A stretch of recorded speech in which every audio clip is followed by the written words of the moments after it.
மிக சீக்கிரத்தில் கிழவர்களாக மாறி விடுகிறார்கள். 5 வயசு குழந்தைக்கு 50 வயசுக்காரனுடைய ஆட்டிடியூட திணிக்கிறாங்க சார். 5 வயசு அது சிரிக்கணும், விளையாடணும், ஆடணும், ஓடணும், மண்ணில் அலையணும், சவுத்தில் கிறுக்கணும். அது சவுத்தில் அட்டி பின்னிடுவான் சில பேர். சவுத்துலலாம் கிறுக்காது, சுவரே அதுக்கு தாண்டா இருக்கு. கிறுக்கலன்னா சுவர் செத்து போயிடும்டா. அப்துல் ரஹ்மான் ஒரு வார்த்தை எழுந்தார், என்ன தெரியுமா? மறக்க முடியாத கவிதை அது. புத்தகங்களே புத்தகங்களே சமர்த்தாக இருங்கள், குழந்தைகளை கிழித்து விடாதீர்கள். புத்தகங்களே சமர்த்தாக இருங்கள், குழந்தைகளை கிழித்து விடாது. நாம எப்படி வச்சுக்கணும்? குழந்தைகளே சமர்த்தாக இருங்கள், புத்தகங்களை கிழித்து விடாதீர்கள். இதான் நாம சொல்லிக்கிட்டே இருக்கிறோம்.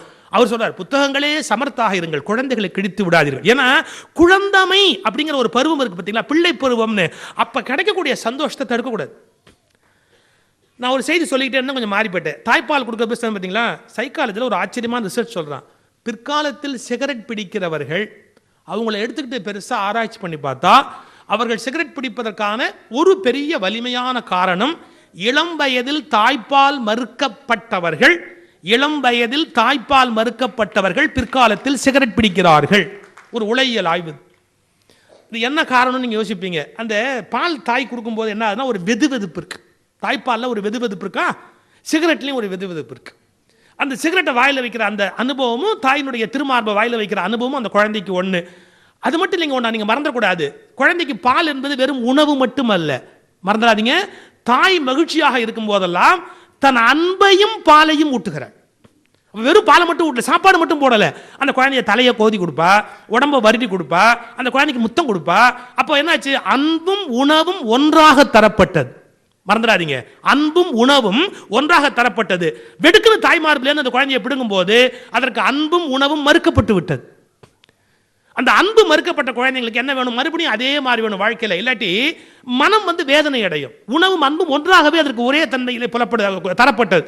இப்போ அதுக்கு என்ன சாப்பிட்டாலும் திருப்தி இருக்காது. சிகரெட் பிடிக்கிற போது சைக்கலாஜிக்கலாக அவங்க மைண்டில் எப்படின்னா, அந்த குழந்தை பருவத்தில் ஏற்பட்ட தாய்மார்பு மறுக்கப்பட்ட ஏக்கத்துக்கு இது தீர்வாக இருக்குன்னு கண்டுபிடிச்சிருக்கோம். கடைசியாக ஒரு டெஸ்ட் சொல்கிறான் சார், 3 மாதம் ஒரு சைக்கியாட்ரிஸ்ட் ரெக்கமெண்ட் பண்ணுறாரு. என்னன்னா 3 மாதம் நீங்கள் ஒரு காரியம் பண்ணுங்க, என்ன ஒரு ஃபீடிங் பாட்டில் வாங்கிக்கோங்க, யாரும் பார்க்காம போரையை பற்றிக்கோங்க, ஃபீடிங் பாட்டில் நைட்டு பால் குடிச்சு படுத்துங்க. தெரிஞ்சா யாரும் சிரிக்க மாட்டலாம். இப்போ மட்டும் சிரிக்காமல் இருக்கான் அவனை பார்த்து, தினம் சிரிச்சு போகிறான் பாட்டுக்கு. ஒரு 3 மாதம் இதை அடாப்ட் பண்ணு, திருப்தியாக இருக்கிற ஒரு நல்ல நினைவு உண்டு பண்ணு, இது தானாக கொஞ்சம் கொஞ்சமாக மறையும். ஆச்சரியமான விஷயம்.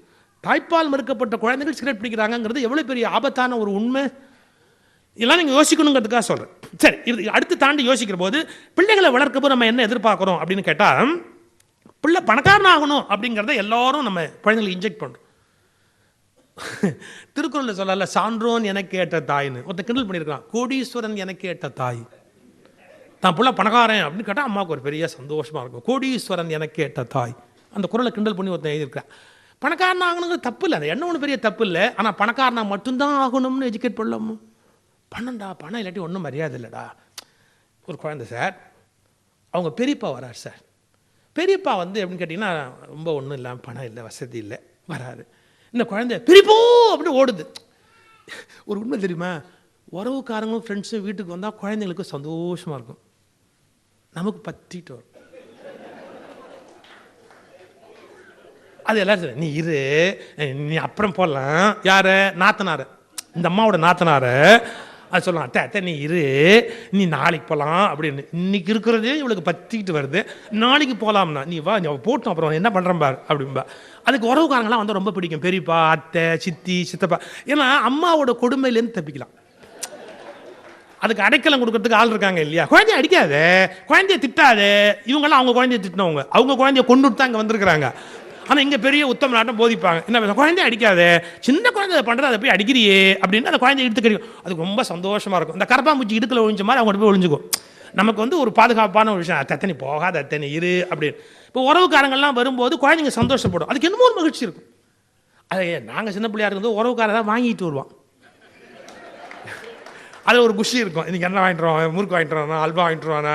நான் தான் வசூல் அதிகாரி. அது வந்தவொடனே வாங்கணும், வாங்காமல் வந்தால் உள்ளே விட மாட்டோம்.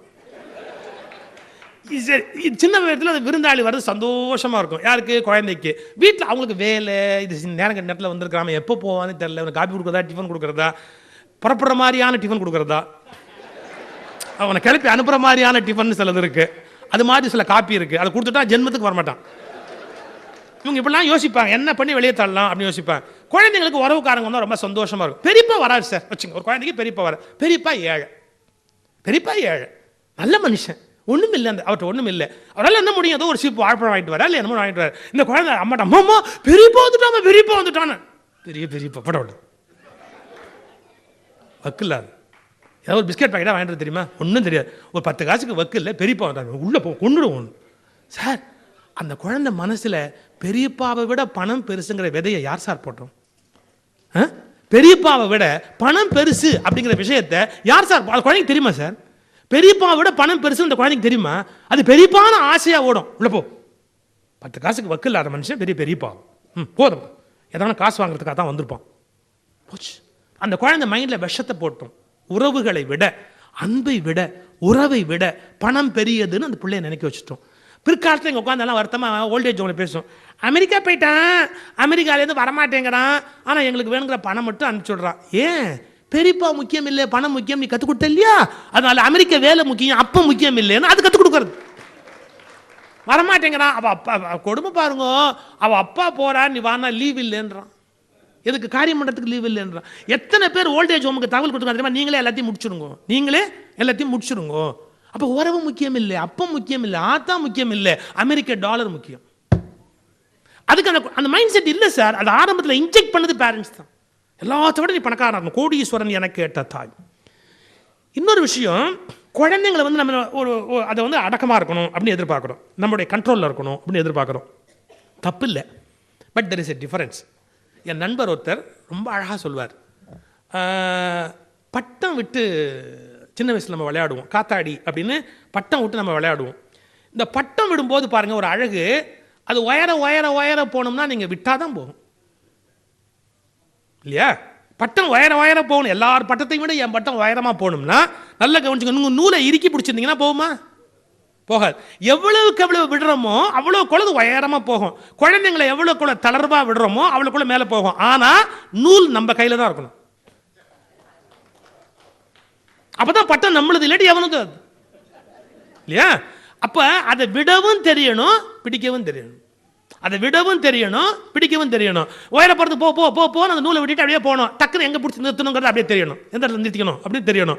அதே மாதிரி பிள்ளைகள் அவங்க விருப்பத்துக்கு வளர்ந்து மேலே போக அனுமதிக்கணும். ஆனால் அதே சமயத்தில் எது தர்மம் எது நியாயம் அப்படிங்கிறத எங்க பிடிச்சி நிறுத்தணும் அப்படிங்கிறது பிடிச்சி நிறுத்த தெரியணும்.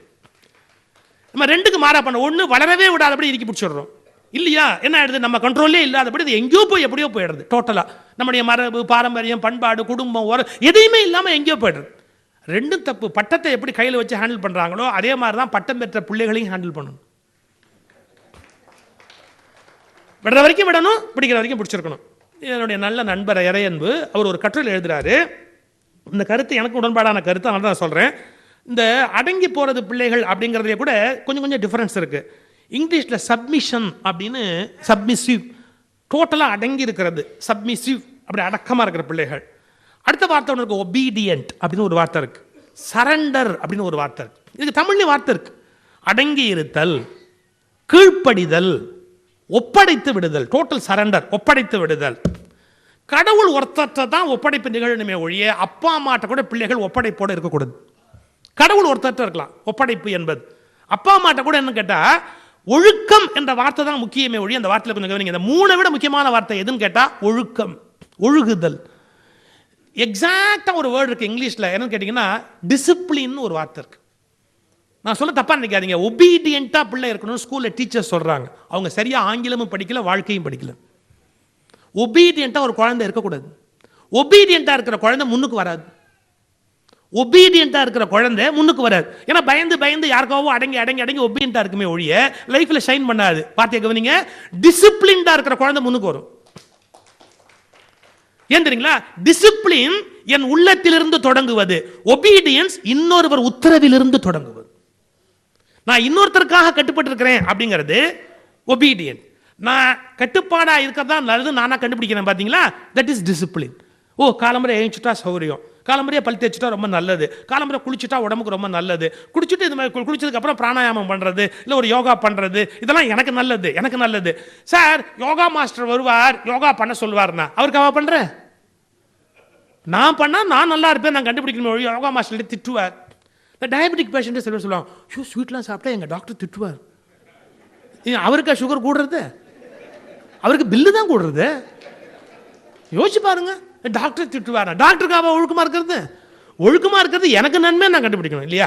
எனக்கு நன்மை, அதனால நான் ஒழுக்கமா இருக்கிறேன். இதை குழந்தைங்க இதை பண்றது நமக்கு நல்லதுன்னு அந்த குழந்தைக்கு மனசுல ஏற்படுத்தணும். அதை விட்டுட்டு நான் என் சௌரியத்துக்கு அதை போய் பண்ண.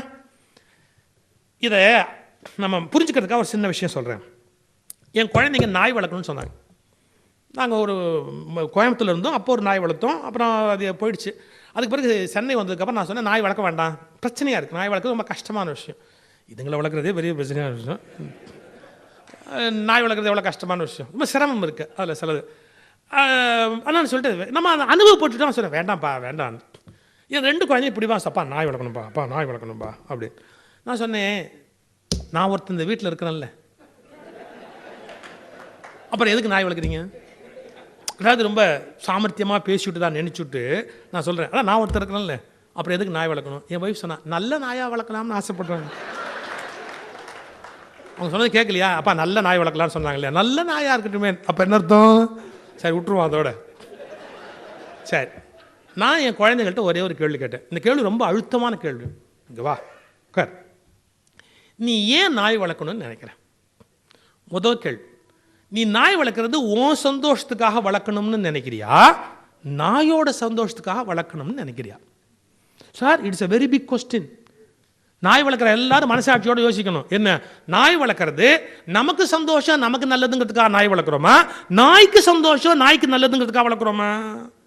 நான் இதை கேட்ட உடனே அவ சொன்னா, என் குழந்தை எனக்கு சந்தோஷமா இருக்கும் அதுக்காக தான் வளர்க்குறேன். இது நாய்க்கு கொடுமை இல்லையா?